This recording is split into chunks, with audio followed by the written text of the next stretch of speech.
Olá a todos, vamos dando sequência nos vídeos que nós estamos gravando, né, para falar do candomblé, da umbanda, do espiritismo, né.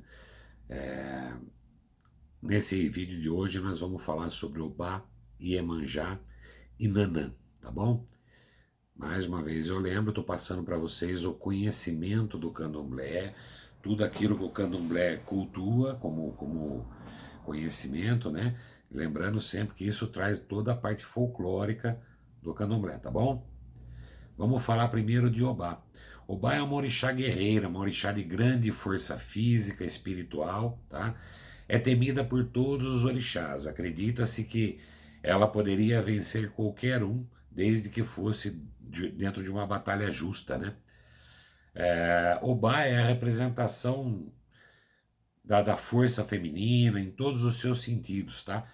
Ela é destemida, está sempre em busca de vitórias, é uma orixá guerreira, né? Quando na cabeça da filha, no juntó da filha do sexo feminino, ela geralmente tem uma influência muito maior, inclusive na própria personalidade, do que quando ela está no juntó do sexo masculino, ok? Os médios que sofrem muita influência de Obá costumam ser um pouco antissociais, por muitas vezes secos, ríspidos, tá? Com as pessoas que os rodeiam, né? Tem uma facilidade muito grande para ser franca, e esse excesso de franqueza às vezes ofende as pessoas, né? O ser humano geralmente confunde muito a objetividade e a franqueza com falta de polidez, né? Costumam ser entusiastas, aguerridos, tá? E quando seguem carreiras ligadas à justiça, como advocacia, o próprio juiz, né? Costumam ser realmente bastante efetivas, ser muito realizadas, tá? Então, quando estão aí em profissões ligadas à justiça, geralmente elas estão fadadas ao sucesso, tá bom? Esse orixá, ele pode habitar o juntó do médium, tá? Porém, nunca como orixá central, tá bom? Isso é meio controverso, viu? Em alguns terreiros aí, alguém pode ver isso e até ficar meio triste com o que eu estou falando aqui, né? Mas é um orixá que geralmente não está no juntó, mas não como orixá central, tá? Como orixá central, geralmente ele causa no filho alguns problemas, tá? Problemas, inclusive, não só de comportamento, mas efetivamente pode mudar demais, demais, demais o dia a dia desse filho, né? Quando, no caso, sendo mulher ou homem, a gente precisa fazer um trabalho para modificar o orixá central, tá? Geralmente, quando ele é um orixá central do sexo feminino, né, que está no médium do sexo feminino, a gente faz um trabalho e tira a centralização de se juntou, tira ela como orixá central e passa esse filho a ser comandado ou por Inhansã, tá? Ou então, no caso, por Oxum, pode ser também para Iemanjá. Quando é no caso do homem, que ele está como orixá central do homem, a gente passa ele ou para Oxóssi ou para Ogum, tá bom? Isso é só para evitar que possam haver problemas mais sérios, em alguns casos até desvios de conduta, tá bom? O sincretismo desse orixá, né, de Obá, com a igreja se dá com Santa Joana d'Arc, tá bom? A data anual atribuída a ela é 30 de maio. Os dias da semana para o seu culto são as terças e as quartas. E as cores que representam Obá são o vermelho, o laranja e o ocre, que seria aquele bronze ou cobre, né? As ervas atribuídas são a hortelã, o louro, capim-limão, manjericão roxo. Os animais atribuídos a Obá são o ganso, a galinha da Angola, e o seu elemento é o fogo. As oferendas para Obá pode ser a muqueca de ovos, tá? O amalá, que é aquela comida típica feita com quiabo cortado, cebola ralada, camarão seco, azeite, etc. Tá? E manga. As bebidas são champanhe, vinho branco, ou pode ser o vinho tinto, tá? As flores podem ser de qualquer qualidade, desde que sejam corais ou vermelhas. sendo que o local de entrega deve ser à beira dos rios com correntezas, tá? Ela é chamada de orixá das águas revoltas, né? Os domínios desse orixá são o seguinte: ela é conhecida como a Senhora dos Amores Impossíveis, da conquista, da lealdade, da fidelidade, tá? É um orixá protetora principalmente do sexo feminino, tá bom? O próximo que nós vamos falar é orixá Iemanjá. É considerada a rainha do mar, né? Iemanjá é uma das divindades mais cultuadas e amadas, tanto na Umbanda quanto no Candomblé. É vista por muitos como a mãe de todos os orixás, é muito respeitada, né? Tem uma representação muito ligada à fecundidade e por isso é atribuída a ela o mistério da geração. É a regente da inteligência humana, tá bom? Por ser uma das orixás mais cultuadas no Brasil, principalmente, né, é atribuída a ela muitas conquistas, assim como no caso de Ogum, ela teve aí ela foi desmembrada. Hoje se trata Iemanjá como vários orixás diferentes, né, quando na verdade é um só, tá bom? Ela teve uma forte influência da cultura brasileira, tá bom? E o brasileiro, obviamente, é um criador de rótulos, né?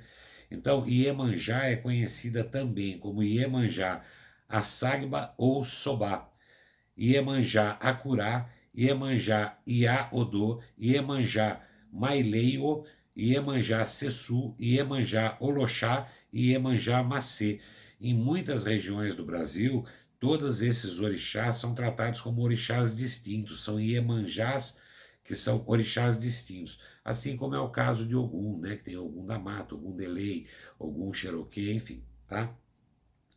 Os filhos de Iemanjá costumam ter a felicidade de mostrar os seus sentimentos mais profundos, tá bom? Gostam de luxo e às vezes até com certo exagero. Possuem um plano de vida muito bem elaborado. Geralmente eles se programam, eles se projetam. Nem sempre eles conseguem alcançar, isso vai depender, obviamente, do esforço de cada um, das oportunidades que eles criaram, mas enfim, costumam se planejar muito bem, tá? Apreciam a sinceridade e geralmente têm facilidade para dizer coisas que nem todos gostam de ouvir, não é isso?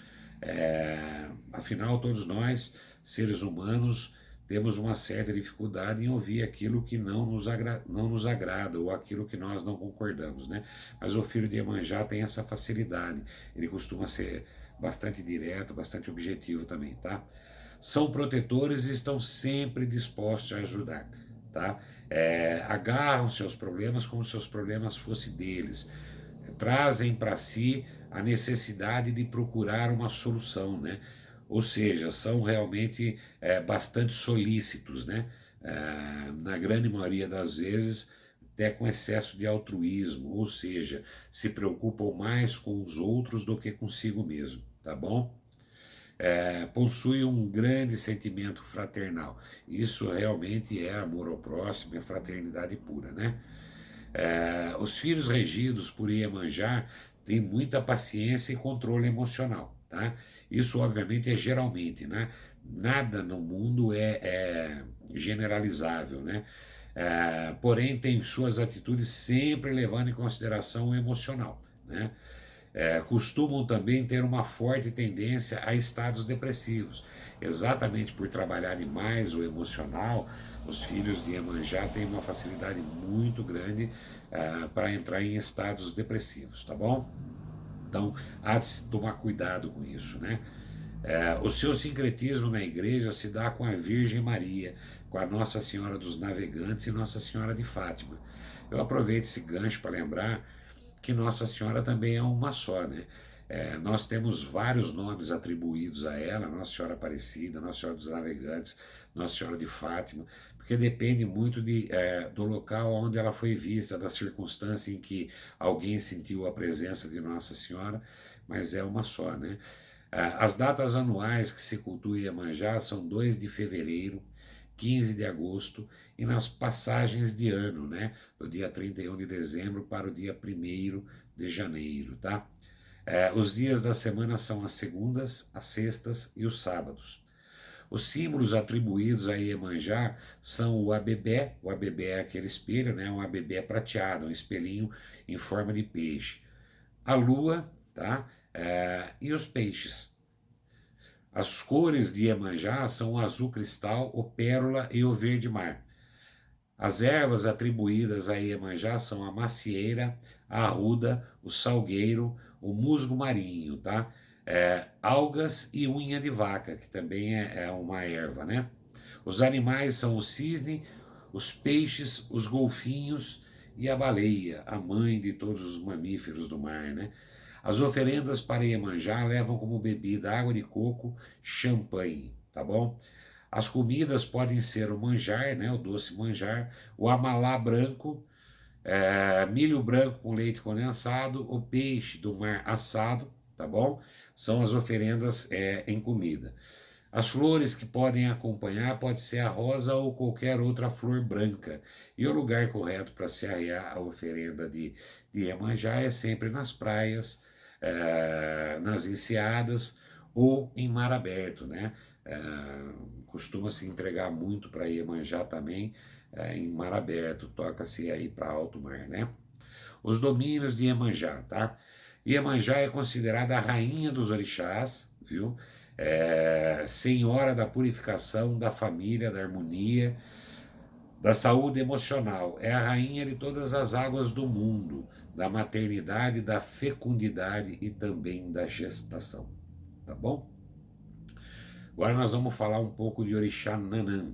Lembro mais uma vez, eu estou dando um ampassã sobre os orixás, né? Se nós fôssemos entrar na história de cada um dos orixás, mais uma vez ele realmente é baseado em lendas, né? Em histórias muito grandes, e a gente realmente só quer conhecer aqui, vamos falar assim, o essencial, o básico, para que a gente não fique perdido num trabalho, num terreiro que de repente a gente vai visitar ou coisa assim, tá bom? Qualquer dúvida, vocês podem encaminhar as perguntas que eu vou responder, tá? Orixá Nanã, Nanã é conhecida como Nanã de Buruquê em alguns lugares, já já vou explicar para vocês o porquê de alguns lugares, né? É chamada de mãe ou avó, rainha do barro, de onde se originou tudo e todos. Acredita-se que Nanã tem acompanhado toda a concepção do universo, tá? É a orixá mais antiga que tem. É a criação, tanto a concepção do universo quanto a criação da humanidade, né? Esta orixá é uma das mais respeitadas e uma também das mais temidas, tá? É responsável pelo portal entre a vida e a morte, é por isso que ela é temida, né? É uma orixá de uma pegada forte, né? Um comportamento um pouco mais contundente, tá bom? Ela também é responsável por apagar as lembranças quando alguém realmente vai precisar reencarnar e ter uma nova vida. Então, as entidades que trabalham na linha de Nanã, né, não propriamente a Nanã faz, são os responsáveis por apagar a memória da vida anterior para que a pessoa possa ter uma nova vida aqui, uma nova jornada na Terra, sem trazer lembranças da vida anterior, né? É até legal falar isso, eu já fui questionado por algumas pessoas, né? Não seria o correto lembrar do que você viveu para que você não cometesse os mesmos erros, para que você se focasse nos acertos que você teve na outra? Bom, a primeira coisa que a gente precisa lembrar é o seguinte: se nós estamos voltando, com certeza temos muito a evoluir, né? Se você começasse a lembrar de tudo que você passou na outra vida, você não conseguiria viver essa. Muito provavelmente você enlouqueceria, né? Então é por isso que nós precisamos apagar tudo isso, tá bom? Nanã, assim como Iemanjá, assim como Ogum, também passou por um processo de rotulagem ao longo do tempo. Ela foi abrasileirada, né? Hoje, dependendo da região e do culto, né? Nanã de Buruquê ou Nanã é conhecida por vários outros nomes. Em alguns lugares são tratadas como os orixás distintos, né? Seria Nanã de Buruquê, Nanã Burucu, Nanã Ajapá, Nanã Abenegi, Nanã Obaiá, Nanã Ibaim, Nanã Xalá, Nanã Savé, Nanã Oporá e Nanã Umilaré, tá? Mas eu posso garantir para vocês que são vários orixás que respondem como Nanã, né? Assim como no caso de Ogum, de Iemanjá, assim como eu falei para vocês, só orixá Oxalá e orixá Exu é que nós temos um único espírito. Qualquer outro espírito em processo de evolução contínua, em algum momento vai alcançar, vamos chamar de um status, um patamar espiritual que pudesse também já transitar ali no espaço de orixá. Então seria determinado para ele por qual orixá ele responderia. Então nós temos vários espíritos que respondem como orixá Nanã, né? Mas é Nanã de Buruquê. Mas é o que eu falei, são rótulos que foram criados, tá bom? Vamos nos atentar para as características desse orixá, porque são características também bastante marcantes, tá? É um orixá que tem uma característica extremamente interessante, porque ela pode habitar em dois extremos. No tocante à paciência, ao restante não, tá? Então os extremos seriam a paciência ou a falta dela, os outros não, tá? As características do filho desse orixá chamam atenção exatamente pelos extremos que ela pode apresentar, né? Na grande maioria das vezes, os filhos de Nanã são bastante pacientes, têm uma paciência que chega a ser irritante, uma calma, uma lentidão que chega a ser irritante, tá? Para a grande maioria dos outros filhos. Irritante simplesmente porque os outros filhos não conseguem acompanhar o tempo com essa mesma paciência, ok? Mas costumam ser, na grande maioria das vezes, muito gentis, muito calmos, tá? Costumam apresentar uma uma facilidade muito grande para lidar com criança, um amor muito grande, tá? Geralmente essa facilidade e esse amor leva elas a tratarem as crianças como verdadeiras avós, né? É aquele tratamento de avó. Trata com muito zelo, com muita doçura, tá?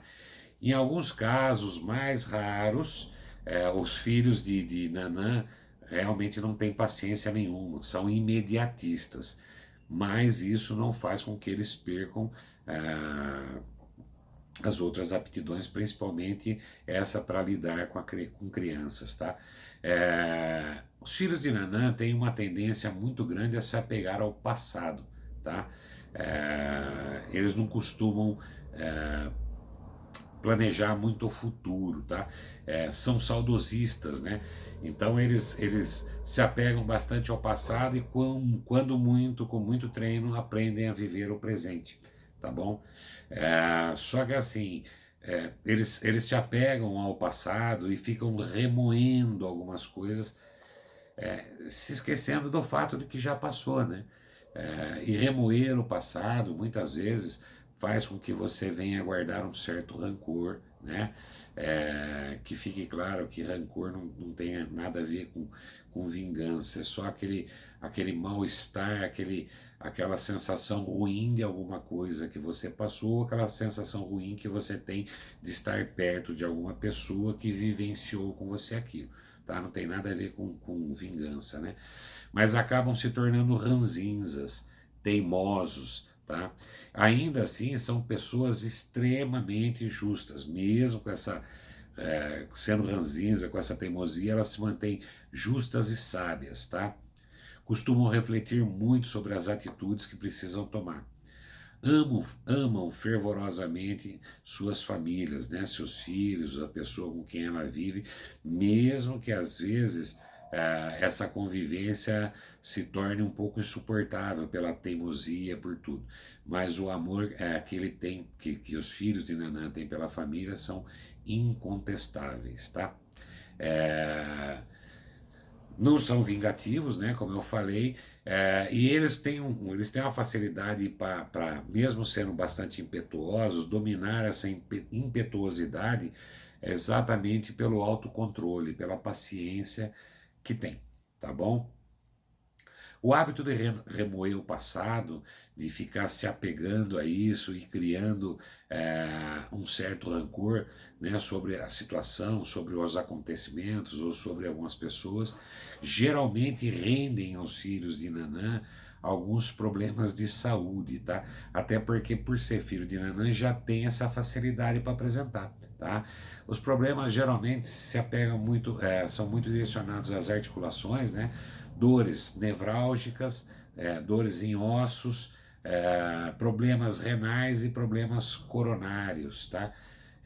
E aí acabam tendo aí que procurar ajuda médica, fazer tratamento. Mas é um toque muito legal para os filhos de Nanã. Em algum momento você precisa entender que a sua vida é curta. Se você viver 100 anos, 120 anos, né? É curta. Ela ainda é curta perto da eternidade. Então vamos procurar viver o presente com mais sabor, com mais delicadeza, agradecendo a Deus por isso, se preocupar mais com o futuro e esqueça o passado. O que você não fez no passado há de ser feito na próxima vez que você tiver condição de fazer, seja nessa vida ou seja em outra, né? Não dá para a gente continuar se apegando ao passado, não é isso? O sincretismo de Nanã com a igreja se dá com Santa Ana ou Santana, né? Sendo que a data anual é 26 de julho e os dias da semana a ser cultuados para Nanã são terças e sábados, tá? A saudação para essa orixá, né, ou para esse orixá, é Saluba Nanã, que significa Salve a Senhora das Águas Pantaneiras. Nanã é muito ligada a pântano, a lama, a barro, que é o que originou a vida, segundo a crença africana, tá bom? Os símbolos atribuídos a ela é o ibiri. O ibiri é um adorno feito no braço que é confeccionado com palhas e miçangas, tá? Esse é o símbolo atribuído a ela. As cores principais que representam Nanã são o anil, o roxo e o branco, na grande maioria das vezes. Porém, quando Nanã está se apresentando, vamos falar numa versão um pouco mais contundente, um pouco mais brava, ela também costuma usar a combinação de preto e amarelo. Essa combinação muda de acordo com o comportamento do filho, de como o filho está se comportando. Ele precisa realmente se desligar dessa tendência que ele tem ao passado, ao saudosismo, né? E voltar para o seu processo de evolução, de caminhada evolutiva, o mais rápido possível. E aí as cores de representação geralmente mudam, tá bom? As ervas atribuídas a Nanã são o cipreste, o gervão, a arruda e o angelim amargoso. Os animais são a rã, a cegonha e a garça real. E os seus elementos são a terra e a água, tá? As oferendas de Nanã levam bebidas, água mineral e água de coco, tá? As comidas podem ser o efó, que é um guisado de camarão com ervas, pimenta, dendê, né? O feijão com coco, o pirão com batata roxa, a cebola cozida, e as flores podem ser hortênsias ou qualquer outra flor roxa, tá bom? O local para se arrear oferenda para Nanã pode ser nas águas calmas e profundas e também águas paradas, lodos e pântanos, tá bom? O domínio desse orixá. Orixá é considerada a orixá mais antiga do mundo, senhora dos mistérios, da morte, da reencarnação, da memória e protetora dos idosos e doentes, tá bom? A gente vai encerrar hoje aqui. O próximo vídeo agora nós vamos falar sobre Ibeji, Oxalufã e Oxaguian, tá bom? Aí a gente já termina então os orixás no próximo vídeo. Aí nós vamos partir aí para comportamentos, banhos, firmezas da parte de candomblé. Eu acredito que mais 1 ou 2 vídeos sobre isso a gente consegue terminar e entramos então no estudo da espiritualidade de fato, tá bom? Que a proteção do nosso Senhor Jesus Cristo esteja com todos vocês. Fiquem com Deus.